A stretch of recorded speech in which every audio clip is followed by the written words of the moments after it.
Man, I feel great. I finally got that third Doctor video done and out there. Everybody seems to like it. But boy, am I getting roasted in the comments for how long I took. And you know what? They're absolutely right. But boy, do I have a surprise for them. I'm still feeling burnt out on Doctor Who, but I know what other video I can do. I can finally put together The Ring Part 2. Awesome. This should only take me about 2 or 3 weeks. And then my hard drive died. Ooh. So, about a month of buying a new computer and redoing all the work I had done again later, I finally did it. Here you go, the long-awaited part 2 of my Ring series overview. Last time we covered the Japanese Ringu movies, both for film and television. So now we're going to be mostly talking about the American movies, with some other oddballs here and there. This has been a long time coming, so let's get started. So this is it. The Ring, the American remake from 2002. I had never seen this movie before now, but I knew of its reputation. I've of course seen the final scare on YouTube with its millions of views. I think I'd be hard-pressed not to have seen that at some point. I knew that after this film aired, it caused a whole new wave of J-horror remakes in its wake. I knew this movie was the thing that brought the long-haired ghost girl into American culture. And I knew that this was the famous DVD menu that forces you to watch the Ring tape if you don't press anything for long enough. That's just classic. Gotta tell you though, after watching it, I'm left disappointed. But let's start with the positives. This movie looks fantastic. A lot of work went into the aesthetics of this film. It was right around when the sun set behind a red tree and the entire room lit up in red that I realized there were some serious artists behind the scenes. The footage on this film's Ring tape is the most iconic by far and definitely one of the creepiest I've seen so far. And then there's Sadako herself, or Samara now. While I like the effect of her pulsating and fizzling like that, her face just doesn't do it for me. She just looks grumpy, like she's ready to clock out after her 10-hour shift. Which I guess means I'm dipping into negatives. At some point while watching this movie, I found myself just not clicking with it. I began to notice a formula playing out. We're presented with creepy images with no explanation. We watch Rachel try and track down the origin of these images for 10 minutes. And then we get bombarded by information explaining it all through flashbacks and montages. And maybe it was just me. Maybe I wasn't thinking hard enough. Maybe I'm the guy in the art gallery who looks at the painting and just doesn't get it. But I just didn't get it. I watched this with my friend who had never seen a Ring film in his entire life, and then he got me who just marathoned all the Ringu movies for the last video, so I have all the context in the world, and we were both equally confused trying to figure out what was going on. I want to be as fair to this movie as possible. I know it was a critical success, and I generally don't like disliking good movies. But this movie really did bring me back to film school as I watched student film after student film that were shot and lit beautifully, but were written like a jigsaw puzzle, and you weren't even sure there was an answer, or if it was just being abstract for the sake of it. And those types of movies might not be for me. They just make me feel dizzy. And that's okay, it's clearly on me. I don't think this movie's bad at all. Clearly a lot of effort was put into it, and many people do genuinely enjoy it. I respect this film while at the same time not really wanting to see it again. Still, if it brought J-horror into the public eye, then I absolutely have to thank it for that. After The Ring proved so successful, we received J-horror remake after J-horror remake. They were just coming in droves. Then, they all stepped back and bowed down to the one who started it all. Ring was back, with The Ring 2, this time directed by original series director Hideo Nakata. That's fantastic! It seemed like it was time for Samara to remind everybody how it was done, right? Well, I gotta be honest, this opening scene made me laugh hysterically. This kid invites a girl to his house and really wants her to watch this super spooky video. And the way he tries to sell it is just hilarious to me. Like, come on, it'll be really cool. Just do this for me. It'll be fine. That's awful. What a scumbag. Unfortunately, the movie begins after that.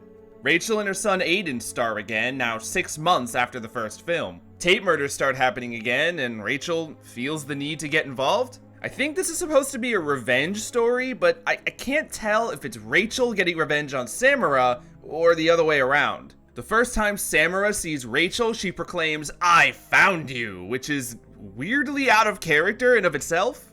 Then Rachel burns the tape, then Samara seems to possess her son, and it's a back and forth from there. I kinda love the survivor versus monster story. Like Nancy versus Freddy, Laurie versus Michael, Kirsty versus Pinhead. This sort of relationship where the one that got away turns into a worthy opponent for the villain. That's the sort of thing you see with a lot of American slashers, but I'm not so sure it works with the Japanese cursed remnant archetype. Plus, it's making both Rachel and Samara act very unlike themselves. I get that Rachel works for a newspaper company, but I'd think she'd want to stay as far away from the tape as possible after what happened last time. But if she did, I guess we wouldn't have a movie then. That was a bit of a tangent just now, but the reason I was thinking about it in the first place was just there are large portions of this movie where nothing of interest happens. Nothing would happen for like 15 minutes and then... Deer? There's deer? And then we're back to nothing again. There were some bits that were interesting. Aiden's maturity, for one, is just as fascinating as it was in the first movie, although that just makes some of his choices more confusing than they'd be normally. There's a subplot of people suspecting Rachel of child abuse, but most of the scenes involving that are just hard to watch. Cause if these people just said what they meant half the time, we'd be able to skip this whole farce. Plus all the doctors are like, weirdly enjoying keeping Rachel away from her son, and that's just... there's no reason for it? It's sad to say, but I think it's generally accepted that this is the worst Ring movie in the franchise. The plot is boring, the deaths are silly, and there really isn't much interesting to take from it. The Ring 2 bombed, and after this movie, the wave of J-horror Western remakes suddenly stopped. It's as if seeing the originator fail so hard, nobody wanted to keep them going. So the movement ended. After this, Ring/Ringu would become a dormant series for quite some time. 7 years, ironically enough. Then, suddenly, the least talked about entry of the entire franchise just showed up on our doorstep. In 2012, we got Sadako 3D. I'm honestly having trouble digging up much info about this thing, other than the fact that it just happened. Obviously, it's pushing the 3D craze pretty hard, and sadly I don't really have a way of watching this in 3D, so I can't comment on its quality. It's apparently based on the novel S by Ring creator Koji Suzuki, and a sequel to the film Rasen. Wait, Rasen? Wasn't that film completely replaced canonically by Ringu 2? Okay, well, I've confused myself now, so let's just go into the movie blind and not with any preconceived notions.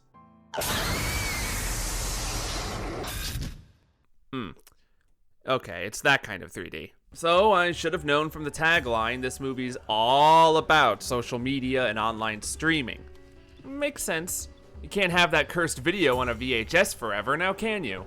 That does lend itself to some fun new scenarios, like this one bit where they're searching for this famous cursed video and they end up finding clickbait. Yeah, that would happen, wouldn't it? So here's the deal, we got a viral video on the loose that's killing those who watch it. We have an old detective guy who's too stubborn to believe in the internet, trying to figure out what's with all these suicides that involve computers. And then we have our main character, Akane, and she's actually kind of fascinating. She's psychic for reasons, and after an incident with bullies in her youth, she becomes afraid of her powers and herself. She has a boyfriend who, despite witnessing those powers in action back then, still loves Akane despite her bizarre psychic abilities. That's actually kind of wholesome. But unfortunately, most of this movie is the same old, same old.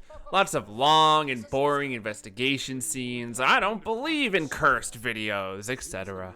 The deaths are the worst deaths I have ever seen. Every single one. Oh gee, why is that? Is it the 3D? It's the 3D! It's impossible to take seriously. Does it make the movie good? No! I mean, they're entertaining, but boy, do you have to wait a long time in between each one. Sadako is in terrible form today. The video itself is nothing. It's just some guy babbling about Sadako and then he gets hung in midair. Not the least bit unsettling. With each kill, she says, "They are not the one." Which, You don't think, but Akane appears to be the one because of her powers. So she keeps trying to get her in very poor ways. Here's Sadako coming out of a truck. I had no other place to put this clip. So yeah, Sadako, unfortunately, not at her best. What? What are they? What are these? Oh my god, they're like Wendigos. That's so unsettling. Okay, so these imperfect Sadakos, that's so cool, are here from all the other people who have been thrown into the well over the years. I didn't even think of that possibility. Okay. Wow. That was awesome. I can't deny it. Nothing like Sadako, don't get me wrong. Almost completely irrelevant to her original style of spook. But boy, oh boy. And they don't stop. They continue to chase her for the rest of the movie. And there's dozens of them. I can't even find a good explanation for why they're here anymore, but I don't care. This is amazing. This is amazing. She ends up stopping all the imperfect Sadakos with her powers. The real Sadako takes her to Sadako world, and they just have a conversation. A deep one, too. Sadako claims they're the same. Akane says they aren't. It's just weird to see them, like, converse. Akane sacrifices herself to save her boyfriend by fusing, I guess. All is well, but the video is still out there. Rock music. Okay, that went from 0 to 100 really drastically. Seriously, I was this close to turning the movie off, but thank God I didn't. It went from the dumbest movie I've seen so far to one of the most cheesy and entertaining yet. I gotta dock points though, just because it took ages to get there. But once the Wendigos arrived on the scene, it was just non-stop all the way through to the end. I don't regret watching this. And hey, look at that, there's a sequel. Sadako 3D 2 was released 1 year later in 2013. And for the first time in quite a while actually, this movie is not currently available here in America. But that hasn't stopped me before. Okay, but this is great. Because what I'm hoping for before I watch this is that all bets are off. We got the exposition out of the way, it's all taken care of, the setup is placed. Let's just have a cheesy, crazy monster movie starring all those imperfect Sadakos. I want them everywhere, please. Like, it's clear what direction you want to take this, so just go all out, why not? So let's see what this movie has in store. So okay, this movie has a much more promising start. Our new protagonist is Akane's sister, Fuko. Akane from the last movie is dead. It's years later now, but she had a daughter, young Nagi, who's now, Toshioing up the place quite a bit. She's quiet, a loner, draws morbid pictures, gets made fun of, and is conveniently present around a lot of murders. She's a lot more malicious than other psychic children in these movies. Like, it's heavily implied that she's doing these creepy things deliberately and with intent. The deaths, which by the way are much better this time without any of that 3D nonsense, start off humble enough. A girl that's bullying her, an old housekeeper calling her creepy, sure, there's motive in all of those. But then she murders an entire train full of people. So, okay, stepping it up a notch. I find it notable seeing how Sadako's become more of a blunt, unsubtle monster as these movies have gone on. She doesn't seem bound by any rules anymore. Where's the tape?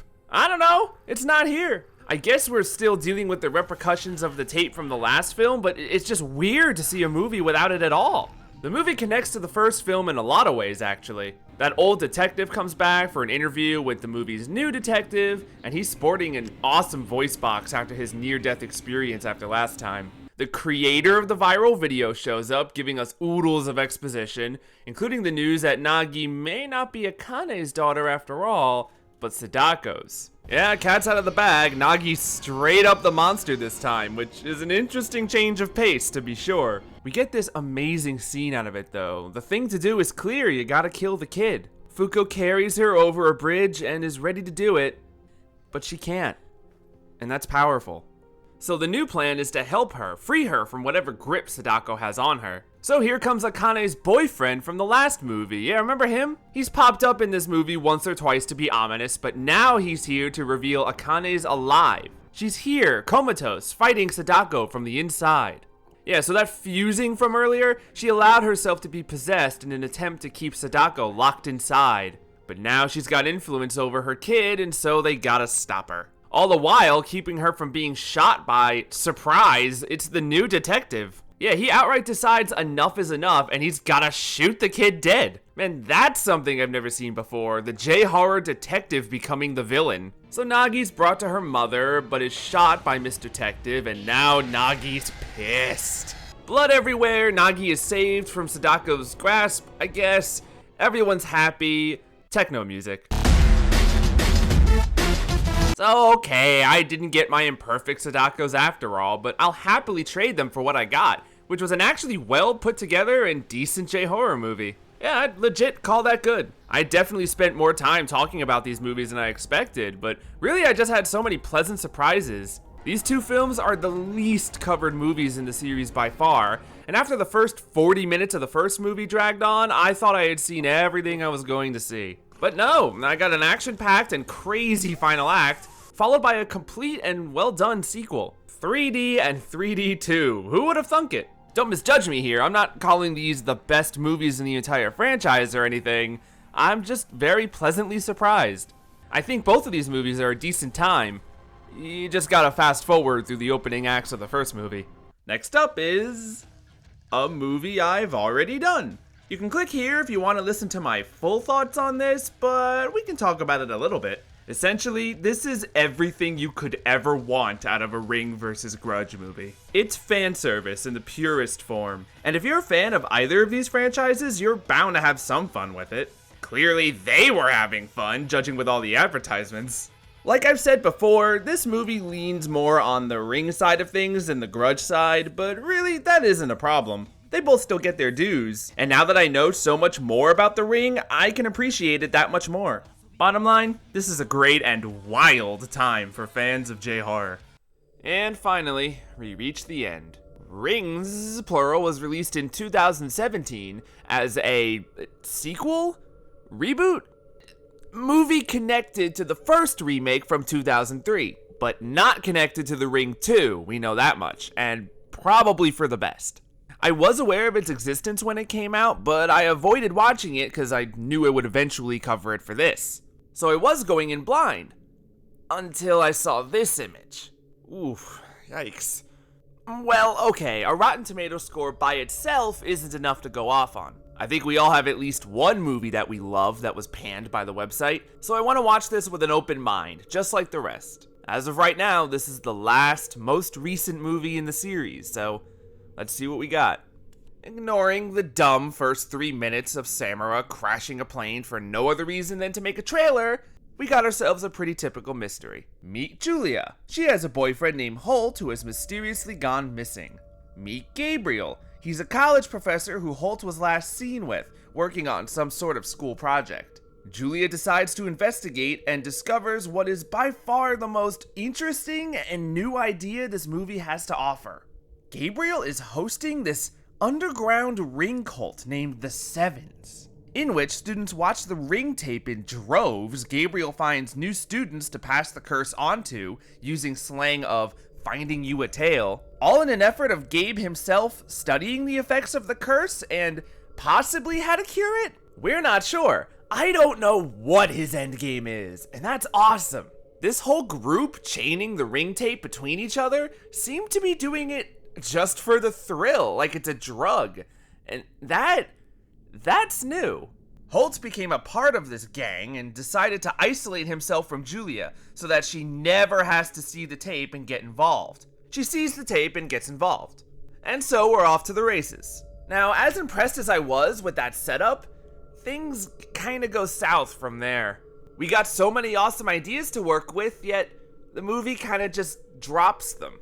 We never get to see the cult again after their introduction scene. Gabriel himself is the most fascinating part of the movie, so naturally they decide to kill him in a car crash halfway through the movie. There's this whole other element of Julia seeing new images in the tape that everybody else isn't seeing. At first it looks like the same old tape from 2003, but slowly it starts mutating and showing weirder clips and pictures. Why? What does it mean? All these questions and build-up. And what do we get? An entire second half of the movie that's just a long stretch of talking and exposition in this boring church town with just Julia and Holt and this blind guy who's just there to be an information machine, and he's an eventual antagonist, but I don't even care. I'm gonna be honest, after my hard drive crashed and I lost all my scripts, I rewatched most of these movies in order to refresh myself. But I couldn't bring myself to rewatch this one. I don't remember much of the third act, but I didn't care then, and I don't think I'm gonna care now. This ended up being the exact reverse scenario of Sadako 3D. We had a brilliant start, but a dull and boring end. We did get a few decent Sadako Samura scenes. I like this one with the flat screen TV falling on the floor. Gabriel stole every scene he was in, and I wish he was around for more. I wish he was the main protagonist, honestly. I don't know, maybe I'm being too hard on it, but as far as I see it, its greatest achievement now is it's better than The Ring 2. Hooray. I'm not mad, I'm just disappointed. It's a shame that we have to end on a whimper. However, much like Ju-on, I have no reason to believe that the series is going to end here. I'm sure that we're going to see more Ring movies in the future, and that can only mean positive things. So, I have high hopes. And we're done. That's every Ring, Ringu, Sadako, Samura, anything of any kind. Although, like I said, who knows what the future may bring. There are other things to talk about, like more of the books or some interesting side films I found, but I think we'll save those for a rainy day.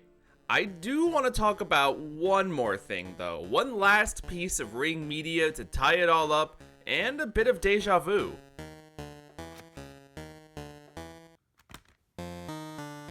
I know, right? I can't believe that just like with Ju-on, I found a Ring video game, this time on the Dreamcast. The Ring, Terror's Realm. You know what's crazy? This came out in 2000, before Ring was introduced to America. So the fact that we even got this game at all is wild. Now, unlike Ju-on Haunted House Simulator, this looks like much more of a full game. This seems to be a Resident Evil lookalike. But don't go in expecting Code Veronica. In fact, literally the first button I pressed had me cracking up. What is this, Booger Man? Honestly, my hands hurt after playing this for like 1 hour. You move with the D-pad, and I can't believe I'm saying this again, you move so slowly in this game. Thankfully, there is a run button, like a real one, but I didn't know that for most of the hour I played. I can deal with tank controls, but I think the lack of polish and my personal lack of experience with the Dreamcast controller both hurt my experience overall. But what really killed it for me was the presentation. Just take a listen to some of this voice acting. Like, hey man, what's happening here? Now hold on a moment, sir. I know the two of them. They're friends. Not a murder? Then what's that? Did you see his face? What's happened? Oh my god. No, I can't believe it's Robert. No. You okay, lady? Yeesh. The story here is that you play as a woman named Meg, who's always smiling for some reason. You're trying to find a connection between all these recent murders and end up finding a computer game called Ring.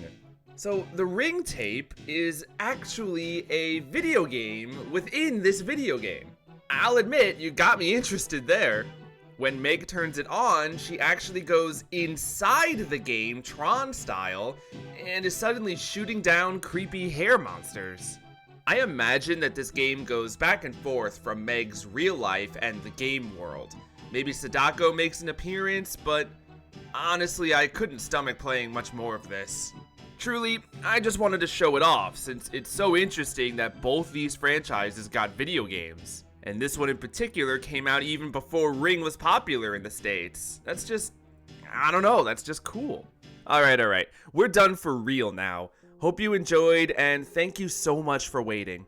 I really did owe you guys this one. It was a blast taking the plunge into a film series I never really knew about, and it was endlessly interesting seeing how Kayako's sister series made its mark. Kayako, right?